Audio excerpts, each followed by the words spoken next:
नमस्कार, मैं हूं अविनाश पांडे और आप देख रहे हैं डीटीवी भारत। बिहार सरकार ने बड़ा फैसला लिया है और कोरोना के बढ़ते हुए रफ्तार को रोकने के लिए 10 दिनों का पूर्ण लॉकडाउन लगाने का ये फैसला कितना कारगर होगा, इस पर थोड़ी सी बातचीत करेंगे। फिलहाल स्थितियां क्या हैं, इस पर थोड़ी सी बातचीत करेंगे और आपको बताएंगे कि फिलहाल किस तरीके से स्थितियां हैं बिहार की और देश की। इसके लिए हमारे साथ खास बातचीत करने के लिए या विशेष जानकारी देने के लिए हमारे संपादक राजेश जुड़े हुए हैं। सर, 15 मई तक के लिए, कल से यानी कि 5 मई से लॉकडाउन 10 दिन के लिए पूर्ण लॉकडाउन लगाया गया है। क्या देर कर दी सरकार ने या अभी स्थिति सही थी, और अब ये जो लगाया गया है कितना फायदा? हुजूर आते आते बहुत देर कर दी। हाँ, डीटीवी ने सवाल किया था अमित शुभानी साहब से कि क्या सब कुछ अभी तक डॉक्टर नहीं, ये उन्होंने कहा कि नहीं अभी देर नहीं हुई है। शायद सरकार यही इंतज़ार कर रही थी कि 2-4-10 लाशें और गिरें, और हुआ भी यही। प्रश्न ये उठता है कि इससे पहले अगर तमाम डॉक्टर, मेडिकल साइंस से जुड़े हुए जो लोग, आम आवाम, विपक्षी पार्टियां जब इनसे मांग कर रही थी कि हालात ठीक नहीं हैं, आप प्रॉपर तरीके से डॉक्टर, मेडिकल इक्विपमेंट लोगों को नहीं मुहैया करा पा रहे हैं, तो आप लॉकडाउन लगा दें। लेकिन ये सुने नहीं, ये सिर्फ बैठे रहे, बात करते रहे, समीक्षा करते रहे और लोग मरते रहे। और बिहार में तो आईएमए जैसी बड़ी संस्था ने भी लॉकडाउन लगाने की मांग की थी। बिल्कुल बिल्कुल, हम लोगों ने खुद चलाया था। डॉक्टर सहजानंद, उनकी पूरी बयान हमने चलाया था कि उन्होंने क्या कुछ कहा था। उन्होंने साफ कहा था, और ये अब नहीं, जब ऑक्सीजन की किल्लत स्टार्ट हुई थी, शुरू हुई थी, तभी उन्होंने कहा था कि स्थितियां खराब हो रही हैं, अब 10 दिन का लॉकडाउन लगा। नहीं, यही बात तो अभी तक समझ में नहीं आया। और ये भी जो है, अगर कल हाईकोर्ट सख्त ना हुई होती, हाईकोर्ट ने कल स्पष्ट टिप्पणी किया और सख्त टिप्पणी किया और कहा कि अगर आपसे नहीं होगा तो हम इसमें हस्तक्षेप करेंगे और हम लॉकडाउन लगाएंगे। अब इनके पास विकल्प कुछ नहीं था। अगर हाईकोर्ट सक्रिय नहीं होती तो शायद ये जो आज लॉकडाउन की घोषणा होने वाली थी, वो शायद 2-4 दिन और भी ये टल सकता था। ये मतलब अभी स्थिति टालने की ही मतलब चल रहा था कि चलो टालते जाते हैं, देखते हैं, मतलब देखने वाली। हाँ, ये हुआ वही, ये देखते रहे, तमाशा देखते रहे। इन्होंने एक कहा कि सब कुछ स्थिति सामान्य है, सब कुछ ठीक है, हम कर रहे हैं, आज कर रहे हैं, कल कर रहे हैं, परसों कर रहे हैं। सवाल यहाँ पर सरकार के पास एक और भी है। लॉकडाउन कल से तो लागू हो जाएगा, लेकिन इसके बाद क्या करेगी सरकार? अब प्लान क्या है ये नहीं है। लॉकडाउन लगा दिया आपने, ये आदेश राजेश देखिए हम जो दिखा रहे हैं, ये आदेश जो है ये गृह विभाग का आदेश जो है ये आ तो गया है, और इसी के अनुसार अब आपको काम करना होगा। इसमें जो लिखा हुआ है हम थोड़ा बहुत आपको तुरंत बता देते हैं, उसके बाद आपको बताएंगे कि आप जितने लापरवाह हैं, अगर आप सुधरे होते हैं तो शायद स्थितियां इतनी खराब नहीं होती। सरकार सिर्फ जिम्मेदार नहीं है, हम और आप भी उतने ही जिम्मेदार हैं, क्योंकि ये ऐसी विपदा है कि इसमें सिर्फ एक आदमी पर किसी चीज को थोप देना ये किसी तरीके से मुनासिब नहीं है। ये मतलब उस तरीके से बात नहीं है। देखिए, इसमें साफ तौर पे लिखा हुआ है कि कल यानी कि 5 मई से 15 मई तक के लिए राज्य में पूर्ण लॉकडाउन लागू रहेगा। इसके तहत कुछ चीजें चालू रहेंगी, कुछ चीजों को बंद किया गया है। कुछ चीजें क्या मतलब, अधिकतर चीजों को बंद कर दिया गया है।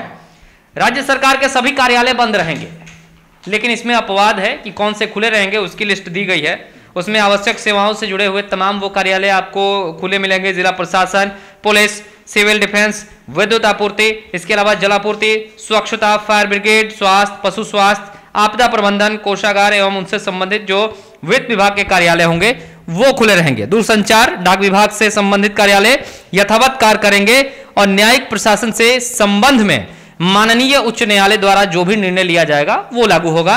न्यायिक प्रशासन का निर्णय जो होगा माननीय उच्च न्यायालय को लेना होगा। तो ये दुकानें होंगी। इसके साथ साथ दुकानें और वाणिज्यिक एवं अन्य निजी प्रतिष्ठान पूर्ण रूप से बंद रहेंगे। अर्थात ये माना जाए कि जो अन्य जरूरी राज्य सरकार के जो कार्यालय होंगे वो बिल्कुल बंद रहेंगे। बिल्कुल, जो सिर्फ एक अनिवार्य सेवा जो है वो चालू रहेगा।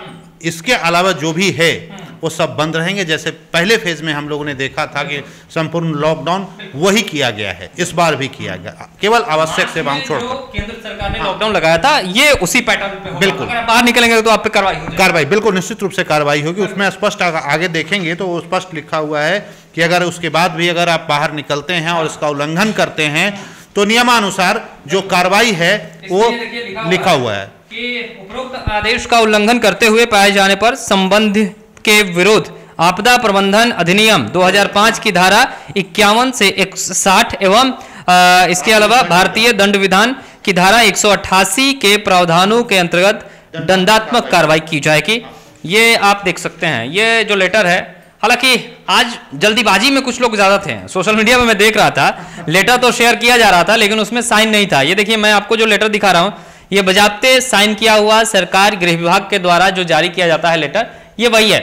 आप थोड़ा सा जानकारी रखिए कि आप तक जो खबरें पहुंचा रहे हैं लोग, क्या वो ऑथेंटिक है भी या नहीं, क्योंकि बहुत जल्दी में सब हैं, आजकल बहुत ज्यादा जल्दी है कि मैं कुछ भी आ रहा है ग्रुप में भेज देना, फेसबुक पे लगा देना, ट्विटर पे लगा देना, लेकिन वो देखते नहीं है कि ये क्या है। ये बिल्कुल आप अगर देखिए, आपको कई ऐसे लेटर मिलेंगे जिसपे साइन नहीं होगा, लेकिन हम जो आपको लेटर दिखा रहे हैं इस पे साइन है। इसमें बजाते लिखा भी हुआ है। हाँ, जी आपदा 6/2/2020, ज्ञापन संख्या 8835 है, दिनांक 4 मई 2021, विशेष शाखा। हाँ, ये है। ये नहीं, मैंने देखा कि ये तमाम चीजें थी लेकिन ये नहीं, साइन नहीं था। हाँ बिल्कुल, तो मैंने खुद रोका उसको, नहीं आप बिल्कुल चलाना। हमारे पास जब ऑथेंटिक चीजें आती हैं डीटीवी भारत आप तक वही पहुंचाता है। राजेश, क्या लगता है इन 10 दिनों में स्थितियां सामान्य होंगी, कोरोना को हम हरा पाएंगे, क्योंकि कोरोना ने कमर तोड़ दी? देखिए, इसमें लॉकडाउन, इसका संपूर्ण लॉकडाउन एक अच्छा विकल्प है, लेकिन इसके साथ साथ सरकार को दूसरे पहलू पे भी काम करने की जरूरत है, वो है स्वास्थ्य व्यवस्था को सुदृढ़ करना। अब अगर पहले फेज में जो हम लोगों ने गलतियां की, उसके बाद भी अगर हम गलती पे गलती करते जा रहे हैं तो ये गलती नहीं, आप कह लें एक अपराध है, जानबूझकर आत्महत्या कर लेना, ये स्थिति है। तो ये 10 दिनों के अंदर जो तमाम व्यवस्थाएं हैं, ऑक्सीजन प्रॉपर पहुंचना चाहिए, वेंटिलेटर की व्यवस्था होनी चाहिए, बेड की व्यवस्था होनी चाहिए, दवा, इंजेक्शन, वैक्सीनेशन भी, जो अभी वैक्सीनेशन वाला कार्य जो थोड़ा धीमा पड़ गया है, तकरीबन बंद के कगार पर है, तो उस पर भी कार्रवाई करने की जरूरत है। तो इन तमाम पहलुओं पर इस लॉकडाउन के जरिए अन्य जो हमारे कार्य हैं उसको युद्ध स्तर पर करने की जरूरत है। और मैं तो ये भी कहूंगा कि अगर इसमें सेना की जरूरत पड़े तो उसका इस्तेमाल करें, ताकि इस पर यथाशीघ्र लगाम लग सके, इस पर रोक लग सके, ये बेहद जरूरी है। और एक चीज इसमें और भी है, आप जो अभी दिखा रहे थे लेटर, ये एक अहम जो लेटर है जिसमें एक चीज बड़ा मतलब दिखाया गया है कि संक्रमण दर है पिछले 1 सप्ताह से 10% से अधिक बनी हुई, ये बहुत खतरनाक है, इसको हमको रोकना होगा। ये बहुत, अगर जिस तरीके से हमने 2020 में देखा, जब स्थितियां कंट्रोल में आई, ठीक होने लगे, तो बिहार का रिकवरी रेट 99% से भी ज्यादा था, मतलब लगभग 100% की रिकवरी। हाँ, क्योंकि आप देखिए जो ये सरकारी आंकड़ा है वो ये कह रहा है कि पिछले 1 सप्ताह से जो पॉजिटिविटी की मतलब संक्रमण की दर थी वो 10% से ज्यादा थी, और एक दिन तो 16 से ज्यादा हो गई थी। बिल्कुल, ये इस बात का अभी लिखित में भी है, और खुद प्रत्यय अमृत जो प्रधान सचिव हैं उन्होंने भी कहा है ये खतरनाक स्थिति है, और इस पर जब तक हम रोक नहीं लगाएंगे हम इस पर विजय नहीं प्राप्त कर पाएंगे। हमने एक सवाल भी किया था इस प्रेस कॉन्फ्रेंस, हालांकि उसका जवाब इन लोगों ने नहीं दिया। सवाल हमारा ये था कि इस पर आम पब्लिक को, मुझे याद है कि जैसे रामनवमी हो, ईद हो, या किसी पर्व त्यौहार होता है तो थाना स्तर पर जो शांति समितियां होती हैं उसको थाना बुलाती है, उससे बैठक करती है और उस पर आगे का काम किया जाता है प्लानिंग के तहत। हमने ये सवाल किया था कि ठीक है, मेरा कोई सवाल नहीं है, सुझाव है, अब सवाल करने का कोई मतलब नहीं है, सब कुछ सबके सामने है, अब सरकार चाहे जो भी छुपा ले, स्थिति सबके सामने हो चुकी। हमने कहा कि भाई आप क्या उन तमाम जो शांति समिति बनी हुई है, छोटे छोटे जो ब्लॉक स्तर पर, पंचायत स्तर पर, ग्राम स्तर पर जो समितियां बनी हुई हैं, जो लोग हैं, उनको आप अपने विश्वास में लें, उनके जरिए हमारा जो मैसेज है, सरकार का जो मैसेज है, ज्यादा से ज्यादा गांव तक, लोगों तक पहुंचाया जाए। एक चीज और भी, कल भी हम लोग चर्चा कर रहे थे ऑफ द रिकॉर्ड, आप भी कह रहे थे कि पटना के ये तमाम बेली रोड या फिर IPRD का जो कार्यालय है या VVIP जो इलाका है, आप हर जगह होर्डिंग लगाए हुए हैं, लेकिन पोस्टर लगे हुए हैं। मैं अभी 2-4 दिन पहले बख्तियारपुर गया था, जहाँ की नीतीश जी का आवास है ना, वहां पर की बात कर लूं, बख्तियारपुर बाढ़ जो उस खास नालंदा का जो इलाका है, शहरी इलाका छोड़कर ये होर्डिंग जो आज अब पटना की सड़कों पर तकरीबन मुझे लगता है IPRD के आसपास 30 से कम होर्डिंग नहीं होंगे, 30-40 होर्डिंग होंगे। तो एयरपोर्ट से अगर गणना करने लगेंगे तो 30-40 होंगे। मेरा कहना है कि ये बातें आप जन जन तक, ग्रामीण स्तर तक पहुंचाएं। इसमें print media, electronic media, social media का भी मदद लें, और ये जो आप यहाँ शहर में जो आप प्रचार प्रसार कर रहे हैं इसको गाँव तक पहुँचाएं। क्योंकि लोग थोड़े से एक्टिव हैं, हाँ, लोगों के चेहरे पे मास्क दिखता हाँ है, लेकिन गांव स्तर पे ले जाने की जरूरत। हमने राजेश ऐसी तस्वीरें दिखाई कई, एक तो शादी समारोह में इन दिनों बार बालाओं के डांस का प्रचलन एक अपने तरीके से बढ़ रहा है और नई परंपरा शुरू हो चुकी है, बार लोगों का उसमें हुजूम आना, अभद्रता वाले गानों के साथ डांस करना, ये तमाम। और उस दौरान आप देखिए ना तो सोशल डिस्टेंसिंग दिखता है और ना ही किसी के चेहरे पे मास्क दिखता है। ऐसे में विस्फोट जो था, हमने खबर चलाई थी और उसके बाद प्रशासन ने त्वरित कार्रवाई करते हुए उस पर एक नया आदेश भी जारी किया था कि अगर आप इस तरीके से करेंगे तो आप पर कार्रवाई होगी। आप थाने को देखिए, इसमें भी लिखा हुआ है कि अगर आप शादी समारोह करते हैं या विवाह में अधिकतम जो 50 व्यक्तियों की उपस्थिति हो सकती है और इसमें डीजे और बारात जुलूस की इजाजत नहीं होगी। इसके अलावा विवाह के पूर्व में कम से कम 3 दिन पहले आपको अब थाने में इसकी सूचना लिखित तौर पर देनी होगी। और दाह संस्कार की अगर बात करें, श्राद्ध क्रम की बात करें तो इसमें 20 से अधिक लोग शामिल नहीं हो सकते हैं। तो ये स्थितियां हैं। कुछ जो बातें हैं जो आपको और बता दें कि क्या चीजें खुली रहेंगी। खुला में अगर बैंकिंग है, बीमा है एवं एटीएम संचालन के संबंधित जो भी कार्य होते होंगे वो चल सकते हैं। औद्योगिक एवं विनिर्माण कार्य पूरी तरीके से चलेंगे, सभी प्रकार के निर्माण कार्य चलेंगे। और इसके अलावा ई कॉमर्स वाले या जो करियर, माफ कीजिएगा, जिस तरीके से कुरियर सर्विस होती है वो जो चल सकती है। कृषि से जुड़े तमाम कार्य चलेंगे, प्रिंट और इलेक्ट्रॉनिक मीडिया चलेगा। इसके अलावा इंटरनेट से जुड़ी या ब्रॉडकास्ट से जुड़ी जो भी ब्रॉडकास्टिंग से जुड़ी जो चीज़ें होंगी वो चल सकती हैं। पेट्रोल पंप और इस तरीके से जो तमाम स्थितियां हैं, जो इस तरीके के पंप होते हैं वो चलेंगे। आवश्यक खाद्य सामग्री के लिए प्रातः सुबह 11 बजे से सुबह 7 बजे से 11 बजे तक ही अब ये खुले रहेंगे और उसके बाद बंद हो जाएंगे। हाँ, इसके बाद बंद कर दिया जाएगा। ये एक अच्छा फैसला है कि इस दौरान आप आपके अगर घर में 4 घंटे के लिए आप दुकानें खोल सकते हैं, बाद बाकी दुकानें नहीं खोलेंगे। उसमें भी है कि अगर दुकान खुलेगी तो प्रॉपर मास्क लगाकर जाएं, सोशल डिस्टेंसिंग का पालन करें। आपको याद होगा पहले फेज में दुकान के आगे गोला बनाया जाता था। तो ये सारी जो प्रक्रिया है वो दुकानदार को पालन करना है, जो ग्राहक हैं जो खरीदने जाएंगे उनको भी पालन करना है। अन्यथा अगर आप ऐसे ही खोल दिए 4 घंटे के लिए, अगर आप हाट बाजार में इकट्ठा हो गए, दुकान में पहुंच गए, तो मकसद लॉकडाउन का नहीं रहेगा। तो कहने का मतलब ये है कि आप पूरे सोशल डिस्टेंसिंग का पालन करते हुए घर से बाहर निकले, बाजार जाएं। 1-2 सवाल और भी आया था कि क्या कुछ लोग जो हैं दवा लेने के लिए अगर जा रहे हैं, पुलिस पकड़ेगी तो पर्चा दिखाएंगे ये कि डॉक्टर साहब का ये पर्ची है इसके, लेकिन बहुत ऐसे लोग भी हैं जो ऐसे ही बिना पर्ची के दवा लेने जा रहे हैं, तो उनका क्या? घर में किसी को सर दर्द होता है तो वो डॉक्टर से नहीं दिखा के ऐसे ही दवा दुकान में जाते हैं। अगर इस बीच में पुलिस पकड़ रही है तो उसका क्या होगा? इस पर हालांकि प्रॉपर जवाब नहीं आया, लेकिन कहा गया कि आप जो पुलिस वाले हैं उनको आप बताएं, उनको संतुष्ट करने की कोशिश करें, लेकिन थोड़ा इस पे भी क्लियर करना चाहिए था। हालांकि 1-2 बातें और हैं इसमें राजेश।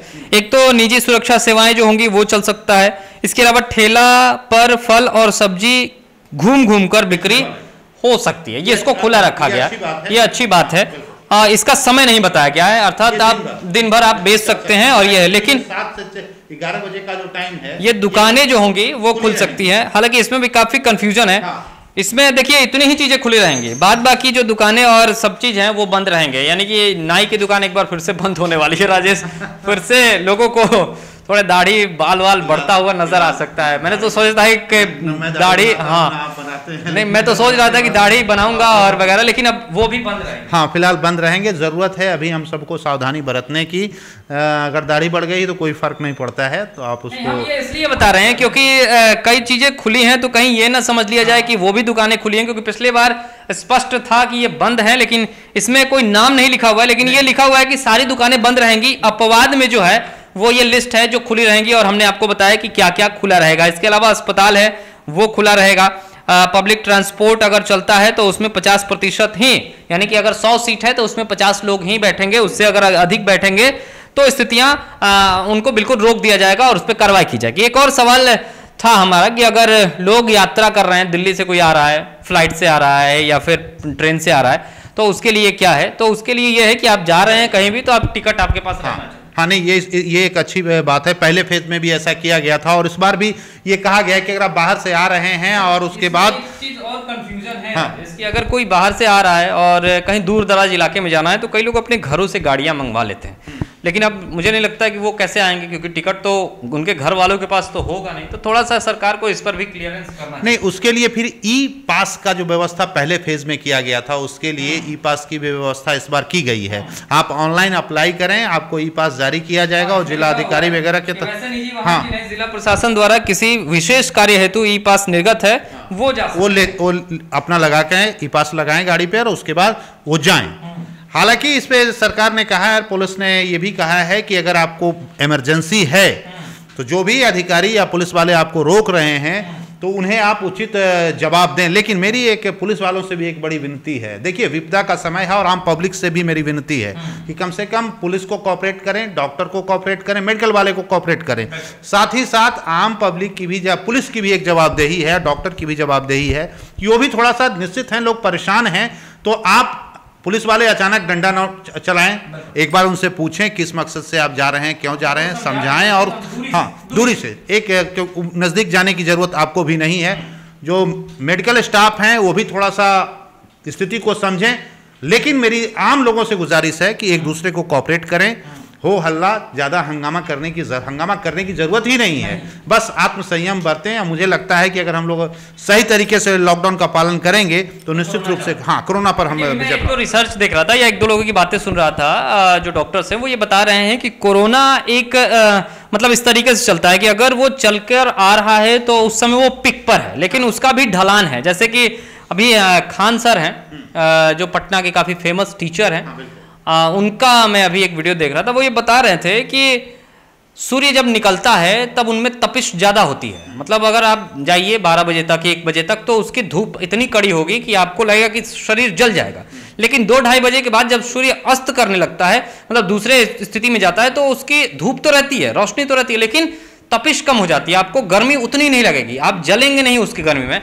तो वही ये बता रहे थे कोरोना इसी रफ्तार से आ रहा है कि अगर जब वो स्टार्टिंग में है तो पिक ज़्यादा है, उसकी जो मारक क्षमता है वो ज़्यादा है, लेकिन वो भी जब ढलेगा, अर्थात 14 दिन या 15 दिन या 20 दिन या 1 महीने के बाद जब उसका ढलान का जब वक्त शुरू होगा, जैसे हमने पिछले साल भी देखा कि मई पूरी तरीके से स्थितियां खराब रही, लेकिन 1 जून से देश में अनलॉक की प्रक्रिया चालू हो गई थी।